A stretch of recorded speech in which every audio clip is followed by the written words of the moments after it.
I'm just going to come right out and say it. I think the Promised Consort Radahn fight at the end of Elden Ring Shadow of the Erdtree DLC is a bad fight, but maybe not for the reasons you might think.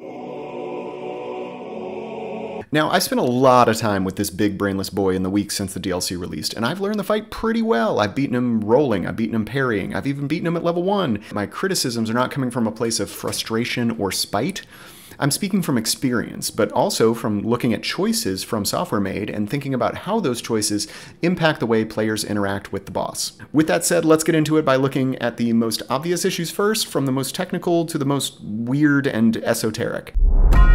I'll be quick. Phase 2 lags, frames drop, and deaths occur. It is the only fight in all of the DLC that I experienced noticeably bad frame rate issues, which is impressive.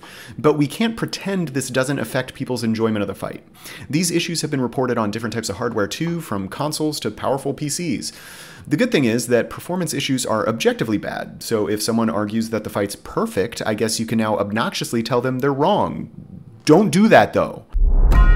So there's only one actual glitch here that I think really matters in the fight, and it's not a new one for Elden Ring either. I'm talking about the phase transition glitch, where you start the second phase in the wrong spot if you transition on a riposte. It's related to how From Software handles mid-fight transitions and cutscenes, and it notably occurs in the Godfrey fight in the base game as well. Godfrey is still a great boss though, and is also probably my favorite Elden Ring boss, period. So I obviously don't think this glitch is the end of the world. But I do believe it has a greater impact on the Radahn fight since there isn't a guaranteed Phase 2 opening move like with Godfrey. It's an easy situation to handle when you know what's coming, making a predictable move a fair way to lessen the impact of the glitch. The larger arena in the Radahn fight means the player's unintended starting position can put them in needlessly awkward, sometimes attempt-ending positions that shouldn't have happened. Whether it's a surprisingly complicated issue to solve, or if FromSoft just doesn't think it's a priority, we're stuck with it. And honestly, this glitch alone doesn't really bother me too much, but there is a weird choice related to this glitch that does actively annoy me. Like many other fights, Radahn transitions to his second phase when the player does enough damage to push the boss across a specific health value. This approach has one potentially unfair consequence, and that's if the phase transition threshold is crossed on the first part of a two-part riposte, robbing the player of the majority of damage that has already been earned from either a poise break or, much more likely in this fight, a parry. And I don't think the worst part is even the stolen damage. The developer choice to push players into the next phase without completing the riposte, immediately followed by the Phase 2 starting location glitch, is genuinely immersion breaking. It pulls me out of the experience and reminds me that I'm not in an intense battle, and that the only thing I'm actually fighting is code that doesn't seem to be operating exactly as intended. Immersion is what sets the medium of video games apart from other visual media. It's part of why we love video games, and anything that breaks that immersion, I would argue, is bad. I know there are other glitches too, like spamming jump to skip the meteor attack, but that requires specific actions from the player and will never occur unless the player forces it to. Now let's get to the juicy part. There are some fights in From Software games where it's beneficial not to lock on. Radahn, for the vast majority of players, is never going to be one of those fights. Whether you two-hand and roll or parry the brute, you'll find the most success while locked on for the majority of the fight and staying very close to the boss. The problem is, when you get close to Radahn, the camera zooms in and lowers to the ground. At first glance, it looks like the difference in height between characters is pushing the camera down, which is then pushed in so it doesn't clip through. I don't know if I believe that, though. There are plenty of examples of being locked onto larger enemies close to you where the camera moves up and out, only lowering when the height difference between your character and the lock-on point of the boss becomes enormous on specific moves. Unless they tell us, we can't know if this camera motion is intentional, but I could make an argument that this at least is a good creative choice. It does make the boss feel bigger and more imposing, even more intimidating, which is a great thing for a final boss. Unfortunately, it also makes the boss far less intelligible. It means attacks can come from mostly or completely off-screen, depending on your positioning. I mean, Radahn is big, but he's not that big. Like, you expect the Fire Giant's attacks to come from off-screen, because he's a giant. But his attacks are slow, with massive tells. Not all off-screen attacks are created equal. Some make sense, I'm not sure Radahn's do. The low camera causes several other weird quirks, too. If Radahn does his stomp attack, the little knee-high spikes can block the entire screen because the camera is on the ground. Good luck with the next attack you can't see, I guess. And honestly, if you tell me you think this is intentional, I will not believe you. And trust me from experience, if you parry this man, this will happen to you often. Overtuned?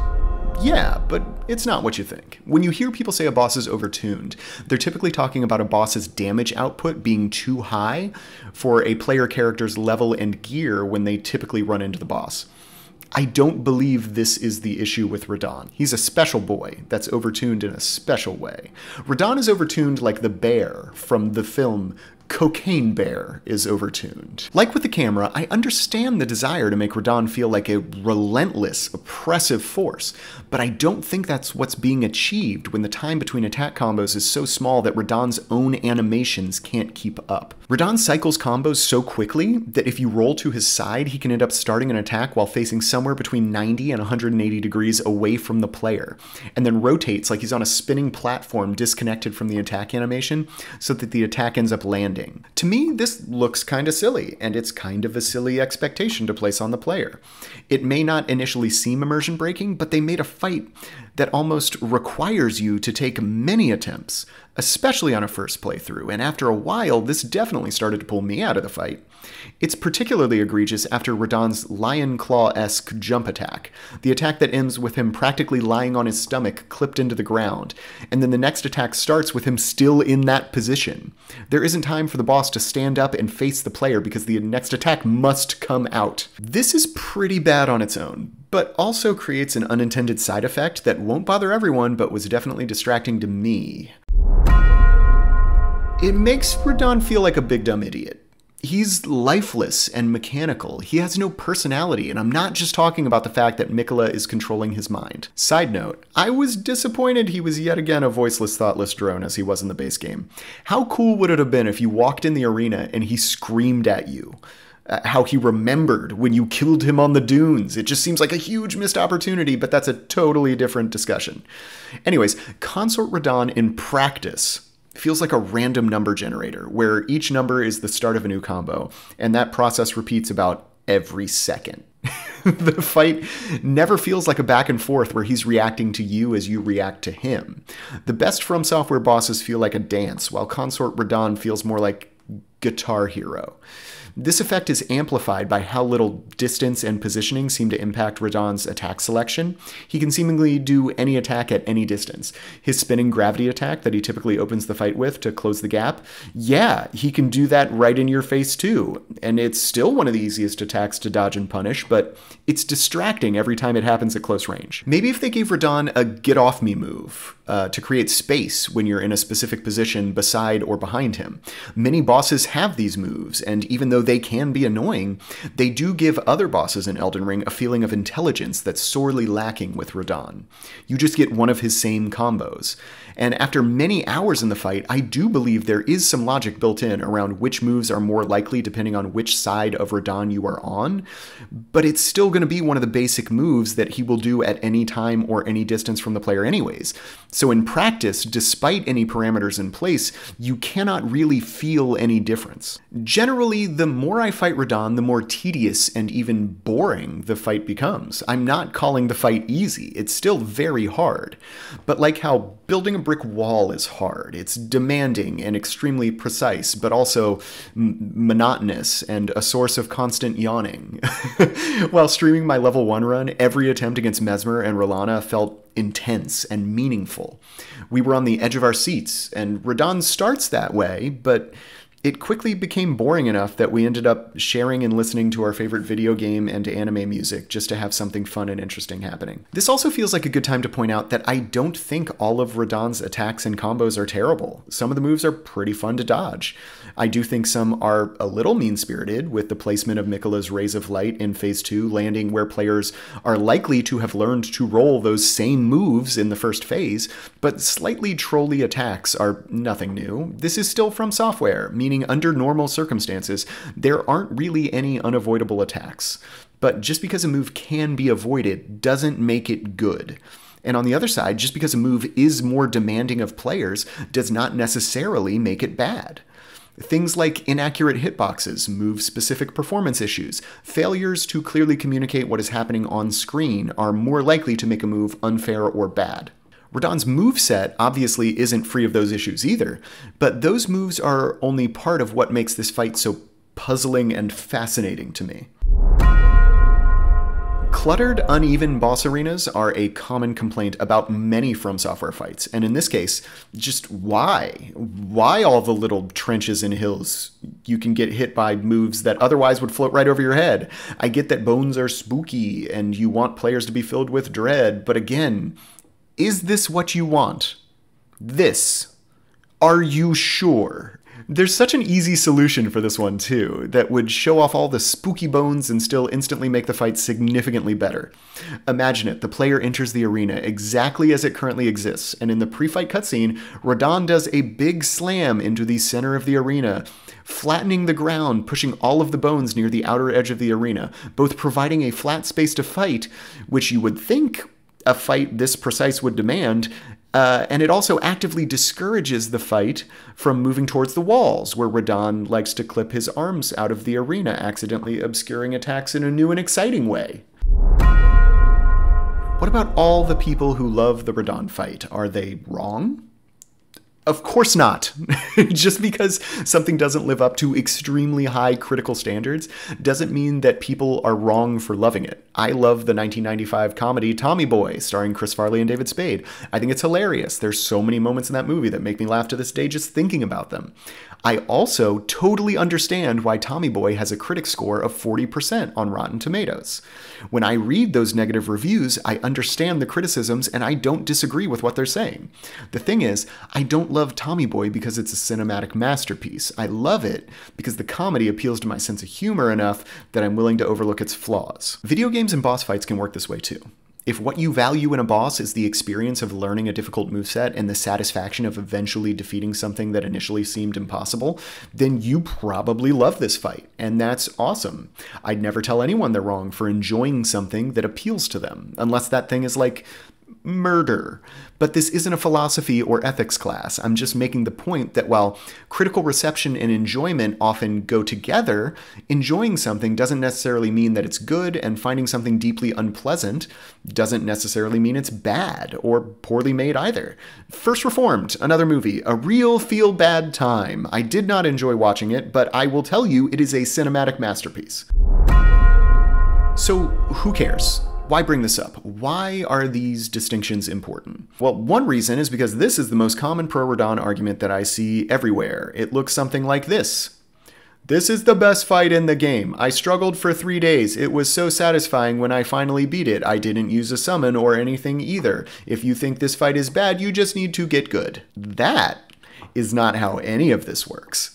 A player's skill level does not solely determine the quality of the fight. In many cases, player skill can have nothing to do with developer decisions that negatively impact the fight, like the immersion-breaking phase transition issues mentioned earlier. I'm also not saying that criticism is purely objective and separate from experience. That's equally absurd. Obviously, your experience plays a large role in determining whether or not you think the fight is good. But if your only argument for why you think Radahn is great is that it felt good when it was finally over, I don't think that's a very compelling argument. This, to me, is the most interesting question. From Software president Hidetaka Miyazaki doesn't share a whole lot, but he did reveal that they intentionally focused on difficulty in this DLC, saying, "We've kind of really pushed the envelope in terms of what we think can be withstood by the player." And yeah, we know difficulty is always a high priority with From Software, and other bosses in this DLC are very difficult. But with Radahn, difficulty doesn't appear to be a priority, it feels like the priority. And we may never know, this is pure speculation, but the focus on difficulty first would explain why Radahn feels less thoughtful than many other difficult bosses in this same DLC. It explains why choices like the lumpy arena were made, or why he strings together combos faster than his own animations can handle. To put it in video game terms, I think they had to pull the fairness slider down just a bit in order to push the difficulty slider up as high as they wanted. I think on some level, we all feel this imbalance. One thing that was made clear while reading up on the development process, though, is that the DLC was designed out of respect for how skillful Elden Ring fans have become over the last 2 years. It's easy to look at something this difficult, something that I even referred to as mean-spirited in this video, and to think that From Software has contempt for their players, but that just couldn't be further from the truth. Miyazaki also said in a recent interview with The Guardian, "We could just crank the difficulty down more and more, but that wasn't the right approach. Turning down difficulty would strip the game of that joy, which in my eyes would break the game itself." So yeah, From Software wants you to experience joy from overcoming difficulty.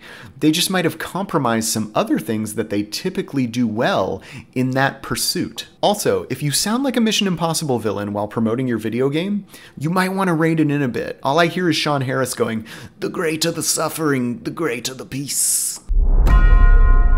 So what does all this mean, and what do I want you to take away from this video? First, the fight is kinda bad. And that's okay. You can think that and still love the DLC and think it's great and still think From Software is the best developer in the world. Second, generally, it's okay to like or dislike things just because you do. But your experience alone does not make something critically good or bad, and your experience alone does not invalidate the experiences of others just because they're different. Which leads to my third point. Just stop it with the get good stuff. It's lazy and stupid and mean, and people who say it are typically not even engaging with the conversation others are having. Their thoughtless support has reached like Emperor has no clothes levels, and I do find it hard to take the get good crowd seriously. In my experience, From Software fans are mostly kind, cool, creative, talented people, and I don't like how the words get good make the games and communities around them less accessible. Lastly, don't be afraid to win this fight by any means necessary. Use a tanky summon. Poke him behind the safety of a great shield. Rot him, poison him, whatever you gotta do. Very few people who play this DLC will ever attempt a level 1 run without summons, which is the experience that helped me form a lot of the opinions in this video. The issues I described will still be frustrating for all, believe me, but they rarely cause death if you walk through the boss door with 50 or 60 vigor. And that's a good thing. Remember, Miyazaki wants this game to bring you joy, so play it in a way that does. That was originally the end of this video, but while editing, I came to a realization that I'm sure a lot of people already have, and that is that video game criticism is actually kind of impossible. Like with film, there is no game review that will ever resonate with everyone, and I'm now starting to think that the wildly subjective experience of playing a game can make a game review more complex and difficult than a film review. And film criticism is hard. You're analyzing the writing, the performances, the narrative, the themes and meaning, the characters, the direction, the more technical aspects of the craft, like the cinematography, the lighting, the blocking, the practical and digital effects. And sure, a lot of these things only stand out if they're bad, but you still need to know enough about the process of making movies to recognize when something is poorly executed. If you're reviewing a game like The Last of Us, you have to do a film review, and then you have to combine that with the actual experience of playing the game, and analyze everything that entails. Now, not every game aims to be cinematic or even has much of a story at all, so the job of a game critic varies wildly from Mario to Red Dead Redemption 2. Some media companies respond to this by having critics just review certain genres or titles that interest them, or that they're good at playing. I don't know if that fulfills the purpose of a review, though. Reviews don't just tell people if a thing is good or bad, they're supposed to tell you if it's worth spending money to rent or purchase. This is a bigger deal with video games than it is with movies, because video games are expensive, and a huge portion of gamers are between 15 and 25 years old and don't have disposable income. I get why some gamers get mad when a reviewer says a AAA title is great, so the gamer makes a purchase and has a terrible time. That $70 is gone, and they're actively missing out on other games, maybe multiple other games if they buy indie titles. This is a lot different than paying $13 to see a matinee at the Alamo Drafthouse. I do have a new respect for game critics after making this video, though, and unless they have a take so bad it's actually harmful, I think we should cut them some slack, because video game criticism is really complicated. There's no need for ridicule or harassment unless they say something truly horrific, like, "This mobile game is awesome because it's really good at tricking small kids with microtransactions." Do feel free to give them a proper roasting. It would be the right thing to do, but I've never heard a critic say something so ridiculous. In conclusion, for real this time, Radahn bad. DLC great. Play DLC. Form own opinion. That's it. I'm done. I feel like I know less about Radahn and the nature of criticism than when I started. I definitely haven't figured out how to balance analyzing a game's technical quality with the subjective experience of playing it. Do let me know if you like this video, though, with the like button and in the comments. I normally post challenge runs, so this was a big departure for me, but this was really fun to make. Anyways, thanks for watching. Bye!